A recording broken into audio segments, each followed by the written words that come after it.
4 फरवरी 2020 की सुबह मीरजापुर के थाना विंध्याचल की पुलिस को सूचना मिली कि गोसाईपुरवा स्थित कालीन के कारखाने में रहने वाले प्रमोद की रात में किसी ने हत्या कर दी है। सूचना मिलते ही थाना प्रभारी वेद प्रकाश राय ने भादंबी की धारा 302, 552 के तहत प्रमोद की हत्या का मुकदमा दर्ज कराया और पुलिस टीम के साथ घटनास्थल के लिए रवाना हो गए। पुलिस जब घटनास्थल पर पहुंची तो प्रमोद की लाश चारपाई पर पड़ी थी। मृतक की उम्र 40 साल के आसपास रही होगी। उसका सिर किसी भारी चीज से कुचला गया था। मृतक के शरीर से जो खून बहा था वह सूख कर काला पड़ चुका था। इससे पुलिस ने अंदाजा लगाया कि हत्या आधी रात के पहले यानी 9 से 10 बजे के आसपास की गई थी। ठंड का मौसम था, इसलिए खून पूरी तरह नहीं सूखा था। थाना प्रभारी वेद प्रकाश राय ने साथियों की मदद से घटनास्थल का बारीकी से निरीक्षण कर जरूरी साक्ष्य जुटाए और हत्या की सूचना पुलिस अधिकारियों को दे दी। उन्होंने आसपास उस भारी चीज की भी तलाश की जिससे हत्या की गई थी, पर काफी कोशिश के बाद भी पुलिस को कुछ नहीं मिला। थाना प्रभारी ने मौके पर फोरेंसिक टीम बुला ली। टीम ने वहां से जरूरी साक्ष्य जुटाए। सारी कार्रवाई पूरी कर उन्होंने लाश पोस्टमार्टम के लिए जिला अस्पताल भिजवा दी। सारी कार्रवाई निपटाकर वेद प्रकाश राय ने हत्यारे का पता लगाने के लिए कारखाने में काम करने वाले प्रमोद के साथियों से पूछताछ शुरू की। पूछताछ में पता चला कि प्रमोद कहीं बाहर का रहने वाला था। वह काफी दिनों से यहीं रह रहा था। वह कहाँ का रहने वाला था, यह बात कोई नहीं बता सका।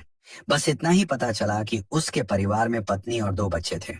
पत्नी जिला कौशाम्बी में होमगार्ड में थी। बेटी अमेठी से पॉलिटेक्निक कर रही थी, जबकि बेटा दिल्ली में रहकर कोई प्राइवेट नौकरी करता था। साथ ही उसने राजस्थान इंटर कॉलेज से प्राइवेट फॉर्म भी भर रखा था।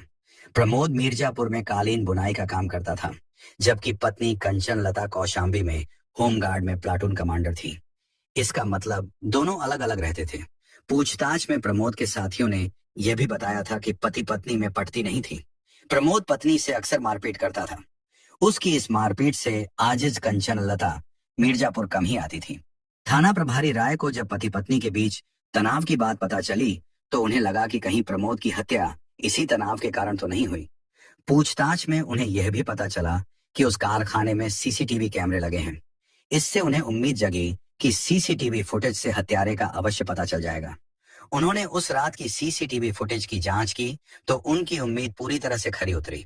सीसीटीवी फुटेज से पता चला कि प्रमोद की हत्या एक पुरुष और एक महिला ने मिलकर की थी। थाना प्रभारी को लगा कि वह औरत कोई और नहीं, मृतक प्रमोद की पत्नी कंचन लता ही होगी।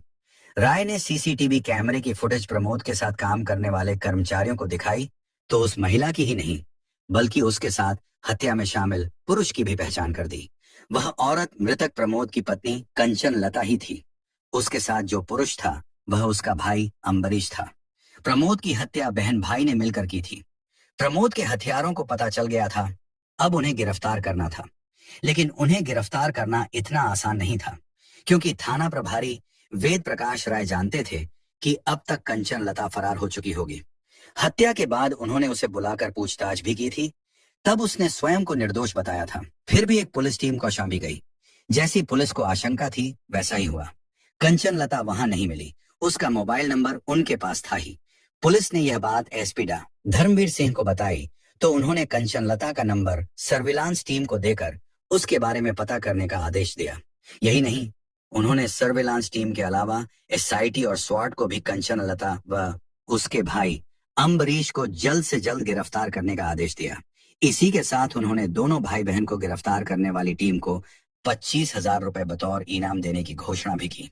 अब थाना पुलिस के अलावा सर्विलांस टीम, एसआईटी और स्वाट भी कंचन लता और अम्बरीश के पीछे लग गई। थाना पुलिस ने अपने मुखबिरों को दोनों के बारे में पता करने के लिए लगा दिया था। इन कोशिशों से फायदा यह निकला कि 22 फरवरी यानी हत्या के 19 दिनों बाद मुखबिर ने सटीक जानकारी दी। मुखबिर ने काले रंग की उस Platina motorcycle UP 3C Z 359 के बारे में भी बताया, जिस पर सवार होकर भाई बहन गोसाईपुरवा से अमरावती चौराहे की ओर जा रहे थे। मुखबिर की सूचना पर पुलिस टीमों ने रात लगभग 10:15 बजे Kali Khoh main road gate के पास से दोनों को गिरफ्तार कर लिया। दोनों उसी मोटरसाइकिल पर सवार थे जिसके बारे में मुखबिर ने सूचना दी थी। दोनों को गिरफ्तार करने के बाद थाने लाया गया। कंचन और अम्बरीश की गिरफ्तारी की सूचना अधिकारियों को भी दे दी गई थी। खबर पाकर एएसपी भी थाना विंध्याचल आ गए।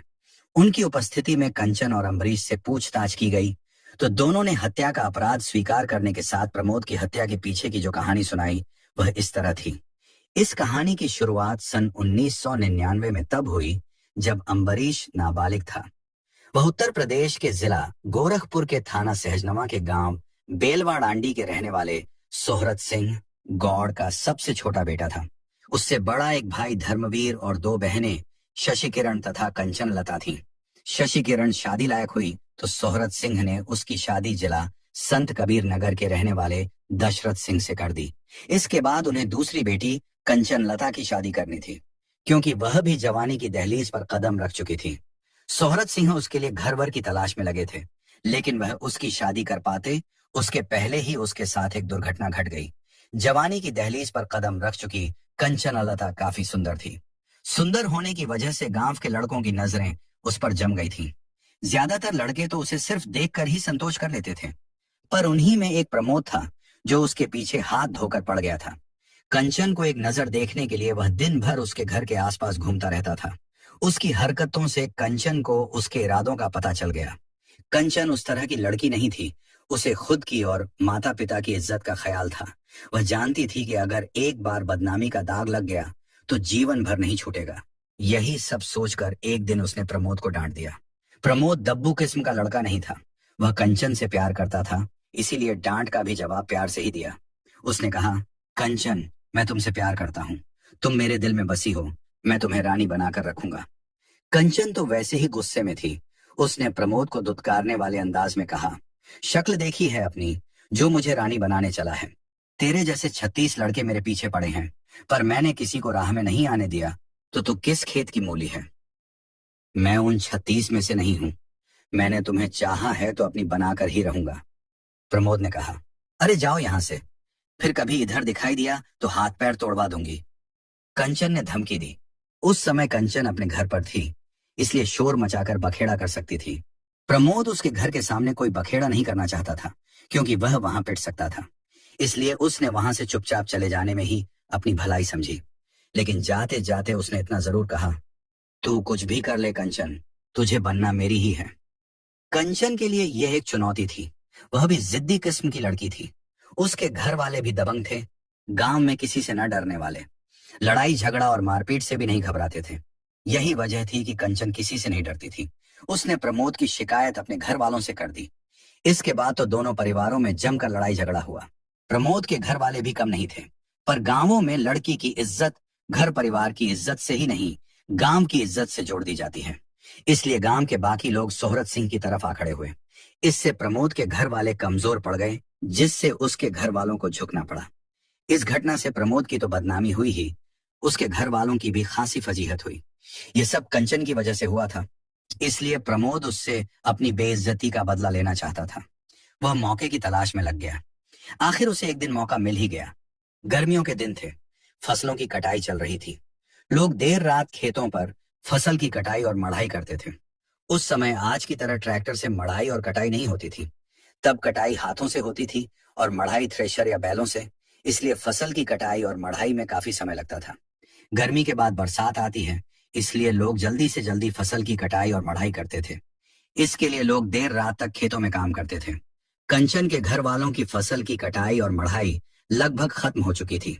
जो बची थी उसे जल्दी से जल्दी निपटाने के चक्कर में देर रात तक खेतों में काम करते थे। वैसे भी जून का अंतिम सप्ताह चल रहा था, बरसात कभी भी हो सकती थी। 27 जून 1997 की रात खेतों पर काम करके सभी घर आ गए, पर कंचन नहीं आई थी। रात का समय था, इसलिए ज्यादा इंतजार भी नहीं किया जा सकता था। फिर कंचन रात को कहीं रुकने वाली भी नहीं थी। जिस दिन प्रमोद के घर वालों से झगड़ा हुआ था, उसी दिन प्रमोद ने धमकी दी थी कि वह अपनी बेइज्जती का बदला जरूर लेगा। कंचन के घर न पहुंचने पर उसके घर वालों को प्रमोद की वह धमकी याद आ गई। कंचन के घर वाले तुरंत प्रमोद के घर पहुंचे तो पता चला कि वह भी घर से गायब है। पूछने पर घर वालों ने साफ कहा कि उन्हें न प्रमोद के बारे में पता है, न कंचन के बारे में। गांव वालों ने भी दबाव डाला, पर न कंचन का कुछ पता चला, न प्रमोद का। घर वाले पूरी रात गांव वालों के साथ मिलकर कंचन को तलाश करते रहे, पर उसका कुछ पता नहीं चला। सोहरत सिंह की गांव में तो बेइज्जती हुई ही थी, धीरे धीरे नाते रिश्तेदारों को भी कंचन के घर से गायब होने का पता चल गया था। अब तक साफ हो गया था कि कंचन को प्रमोद ही अगवा करके ले गया था। घर वाले खुद ही कंचन को ढूंढ लेना चाहते थे, लेकिन काफी प्रयास के बाद भी जब वे कंचन और प्रमोद का पता नहीं लगा सके, तो करीब 3 महीने बाद 14 सितंबर 1997 को गोरखपुर के महिला थाने में कंचन के अपहरण की रिपोर्ट दर्ज करा दी गई। पुलिस ने इस मामले को अपराध संख्या 1/1997 पर भादंबी की धारा 363, 366 के तहत दर्ज कर लिया। उस समय कंचन का भाई अम्बरीश नाबालिग था। उसका बड़ा भाई धर्मवीर समझदार था। उसे परिवार की बेइज्जती का बड़ा मलाल था, इसलिए वह खुद बहन की तलाश में लगा था, क्योंकि उसे पता था कि पुलिस इस मामले में कुछ खास नहीं करेगी। उस समय आज की तरह न मोबाइल फोन थे, न सर्विलांस की व्यवस्था थी। कंचन का भाई धर्मवीर कंचन और उसका अपहरण करके ले जाने के दिन से प्रमोद की तलाश में दिन रात एक किए हुए था। प्रमोद ने समाज में उसकी प्रतिष्ठा को भारी क्षति पहुंचाई थी। धर्मवीर दोनों की तलाश में ट्रेन से कानपुर जा रहा था, लेकिन वह कानपुर नहीं पहुंच सका। उसकी लाश ट्रेन की पटरी के पास मिली। पुलिस ने इसे दुर्घटना माना और इस मामले की फाइल बंद कर दी। पुलिस ने धर्मवीर की मौत को भले ही दुर्घटना माना, लेकिन घर वालों ने धर्मवीर की मौत को हत्या माना। उन्हें लग रहा था कि धर्मवीर की हत्या प्रमोद के घर वालों ने की है, क्योंकि वह प्रमोद के पीछे हाथ धोकर पड़ा था। अपने परिवार की बर्बादी का कारण प्रमोद को मानकर अम्बरीश, उसके पिता सोहरत सिंह, चाचा जगन्नाथ सिंह ने मिलकर प्रमोद के छोटे भाई नीलकमल की हत्या कर दी। यह सन 2001 की बात है। इस मामले का मुकदमा थाना सहजनवा, वर्तमान में थाना गेड़ा, गोरखपुर में भादंबी की धारा 302, 606 के तहत दर्ज हुआ। नीलकमल की हत्या के आरोप में सोहरत सिंह और जगन्नाथ सिंह को आजीवन कारावास की सजा हो चुकी है। इस समय दोनों हाईकोर्ट से मिली जमानत पर बाहर हैं। घटना के समय अम्बरीश नाबालिग था। उसका मुकदमा अभी विचाराधीन है, वह भी जमानत पर है। नीलकमल की हत्या में अम्बरीश की चाची उर्मिला को भी अभियुक्त बनाया गया था, लेकिन वह दोष मुक्त साबित हुई। इस परिवार की बर्बादी का कारण प्रमोद था, इसलिए अम्बरीश प्रतिशोध की आग में जल रहा था। वह किसी भी तरह प्रमोद को ठिकाने लगाना चाहता था, पर उसका कुछ पता ही नहीं चल रहा था। दूसरी ओर कंचन लता को अगवा करने के बाद प्रमोद ने उससे जबरदस्ती शादी कर ली और किसी अज्ञात जगह पर छिपकर रहने लगा। कुछ दिनों बाद वह उसे लेकर मिर्जापुर आ गया और किराए का मकान लेकर रहने लगा। गुजर बसर के लिए वह मजदूरी करता रहा। इस बीच दोनों 2 बच्चों, एक बेटी आकृति और एक बेटे स्वयं सिंह के माता पिता बन गए। आकृति इस समय अमेठी से पॉलिटेक्निक कर रही है, तो स्वयं सिंह प्राइवेट पढ़ाई करते हुए दिल्ली में नौकरी कर रहा है। धीरे धीरे गृहस्थी जम गई, लेकिन कंचन ने न कभी प्रमोद को दिल से पति माना और न ही प्रमोद ने उसे पत्नी। बस दोनों रिश्ता निभाते रहे। यही वजह थी कि दोनों में कभी पटरी नहीं बैठी। कंचन को प्रमोद पर भरोसा नहीं था, इसलिए वह पढ़ लिख कर कुछ करना चाहती थी। इसकी एक वजह यह थी कि प्रमोद अक्सर उसके साथ मारपीट करता था, शायद इसलिए कि कंचन की वजह से उसका घर परिवार छूटा था। अगर वह चुनौती न देती तो वह भी इस तरह भटकने के बजाय अपने परिवार के साथ सुख से रह रहा होता। कुछ ऐसा ही हाल कंचन का भी था। वह भी अपनी बर्बादी का कारण प्रमोद को मानती थी, इसलिए वह प्रमोद को अक्सर ताना मारती रहती थी। इसी के बाद दोनों में लड़ाई गड़ा होता और मारपीट हो जाती। कंचन प्रमोद से पीछा छुड़ाना चाहती थी, इसीलिए उसने प्रमोद से पढ़ने की इच्छा जाहिर की, तो उसने जिला कौशाम्बी के रहने वाले अपने एक परिचित सुरेश दुबे से बात की। वह कौशाम्बी के मंझनपुर में भार्गव इंटर कॉलेज में बाबू था। सुरेश ने कंचन का भार्गव इंटर कॉलेज में दाखिला ही नहीं करा दिया, बल्कि उसे इंटर पास भी कराया। इसके बाद सुरेश दुबे ने ही डिग्री कॉलेज मंझनपुर से कंचन लता को प्राइवेट फॉर्म भरवाकर बीए करा दिया। सन 2010 में कौशाम्बी में होमगार्ड में प्लाटून कमांडर की भर्ती हुई, तो कंचन लता होमगार्ड में प्लाटून कमांडर बन गई। वर्तमान में वह महिला थाना कौशाम्बी में तैनात थी। प्लाटून कमांडर होने के बाद कंचन कौशाम्बी में रहने लगी, तो प्रमोद मिर्जापुर में अकेला ही रहता रहा। दोनों बच्चे भी बाहर रहते थे। प्रमोद कालीन बुनाई का काम करता था। वह अकेला पड़ गया तो कारखाना मालिक ने उससे कारखाने में ही रहने को कहा। इससे दोनों का ही फायदा था। मालिक को कम पैसे में चौकीदार मिल गया, तो प्रमोद को सोने के भी पैसे मिलने लगे थे। अब प्रमोद 24 घंटे कारखाने में ही रहने लगा था। पति पत्नी में वैसे भी नहीं पड़ती थी। अलग अलग रहने से दोनों के बीच दूरियां बढ़ती गईं। कंचन लता जब तक प्रमोद के साथ रही, डर की वजह से उसने मायके वालों से संपर्क नहीं किया था। लेकिन जब वह कौशाम्बी में अकेली रहने लगी तो वह घर वालों से संपर्क करने की कोशिश करने लगी। करीब 21 साल बाद उसने अपने परिचित सुरेश दुबे को संत कबीर नगर में रहने वाली अपनी बहन के यहाँ भेजकर अपने बारे में सूचना दी। इसके बाद बहन को उसका मोबाइल नंबर मिल गया। दोनों बहनों की बातचीत होने लगी। बहन ने ही उसे मायके का भी नंबर दे दिया था। कंचन की मायके वालों से बातें होने ही लगी तो वह मायके भी गई। अम्बरीश गाजियाबाद की एक मोटर पार्ट्स की दुकान में नौकरी करता था। वह मोटर पार्ट्स लाने ले जाने का काम करता था, इसलिए उसका हर जगह आना जाना लगा रहता था। उसे भी बहन कंचन का नंबर मिल गया था, इसीलिए वह भी बहन से बातें करने लगा था। अम्बरीश बहन से अक्सर प्रमोद का मिर्जापुर वाला घर दिखाने को कहता था, क्योंकि वह प्रमोद की हत्या कर अपने परिवार की बदनामी और बर्बादी का बदला लेना चाहता था। अपनी इसी योजना के तहत वह 1 फरवरी 2020 को दिल्ली से चलकर 2 फरवरी को मंझनपुर में रह रही बहन कंचन के यहाँ पहुंचा। अगले दिन यानी 3 फरवरी की सुबह उसने कंचन को विश्वास में लेकर उसका मोबाइल फोन बंद करके कमरे पर रखवा दिया, क्योंकि उसे पता था कि पुलिस मोबाइल की लोकेशन से अपराधियों तक पहुंच जाती है। उसने अपना मोबाइल फोन भी बंद कर दिया। दिन के 10 बजे वह कंचन को मोटरसाइकिल से लेकर मिर्जापुर के लिए चल पड़ा। दोनों 4 बजे के आसपास मिर्जापुर पहुंचे। पहले उन्होंने विंध्याचल जाकर मां विंध्यवासिनी के दर्शन किए। इसके बाद दोनों इधर उधर घूमते हुए रात होने का इंतजार करने लगे। रात 11 बजे जब दोनों को लगा कि अब तक कारखाने में काम करने वाले मजदूर चले गए होंगे और प्रमोद सो गया होगा, तो कंचन उसे लेकर कारखाने पर पहुंच गई। कंचन अम्बरीश को कारखाना दिखाकर बाहर ही रुक गई। अम्बरीश अकेला कारखाने के अंदर गया तो प्रमोद को सोते देख खुश हुआ, क्योंकि अब उसका मकसद आसानी से पूरा हो सकता था। उसने देर के बगैर वहां रखी ईंटों में से एक ईंट उठाई और प्रमोद के सिर पर दे मारी। ईंट के प्रहार से प्रमोद उठकर बैठ गया, पर वह अपने बचाव के लिए कुछ कर पाता उसके पहले ही अम्बरीश ने उसके गले में अंगोछा लपेटकर कसना शुरू कर दिया। अपने बचाव में प्रमोद ने संघर्ष किया, जिससे अम्बरीश को भी चोटें आईं। पर एक तो प्रमोद पहले ही ईंट के प्रहार घायल हो चुका था, दूसरे अंगोछा से गला कसा हुआ था, इसलिए काफी प्रयास के बाद भी वह स्वयं को नहीं बचा सका। गला कसा होने की वजह से वह बेहोश हो गया, तो अम्बरीश ने उसी ईंट से उसका सिर कुचलकर उसकी हत्या कर दी। खुद को बचाने के लिए प्रमोद संघर्ष करने के साथ साथ बचाओ बचाओ चिल्ला भी रहा था। उसकी बचाओ बचाओ की आवाज सुनकर कंचन जब अंदर आई, तब तक अम्बरीश उसकी हत्या कर चुका था। अम्बरीश का काम हो चुका था, इसलिए वह बहन को लेकर रात में ही मोटरसाइकिल से मंझनपुर चला गया। अगले दिन पुलिस ने जब कंचन लता को प्रमोद की हत्या की सूचना देकर थाना विंध्याचल बुलाया, तो कंचन ने अम्बरीश को खलीलाबाद भेज दिया।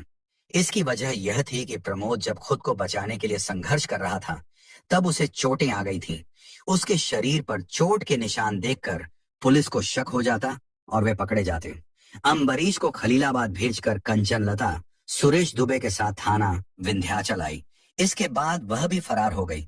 दोनों ने बड़ी होशियारी से प्रमोद की हत्या की, पर कारखाने में लगे सीसीटीवी ने उनकी पोल खोल दी और वे पकड़े गए। अम्बरीश की निशानदेही पर पुलिस ने झाड़ियों से वह ईंट बरामद कर ली थी, जिससे प्रमोद की हत्या की गई थी। इस तरह प्रमोद की नादानी से 2 परिवार बर्बाद हो गए। पूछताछ के बाद पुलिस ने दोनों को अदालत में पेश किया, जहां से उन्हें जेल भेज दिया गया। पुलिस के पास प्रमोद के घर का पता नहीं था, इसलिए पुलिस ने थाना विंध्याचल को उसकी हत्या की सूचना देकर थाना सहजनवा पुलिस को खबर भिजवाई। कथा पुलिस सूत्रों पर आधारित। अगर दोस्तों आपको हमारी वीडियो पसंद आई हो तो वीडियो को लाइक और चैनल को सब्सक्राइब जरूर कर लें और कमेंट करके जरूर बताएं कि आप हमारी वीडियो कहां से देख रहे हैं। धन्यवाद दोस्तों।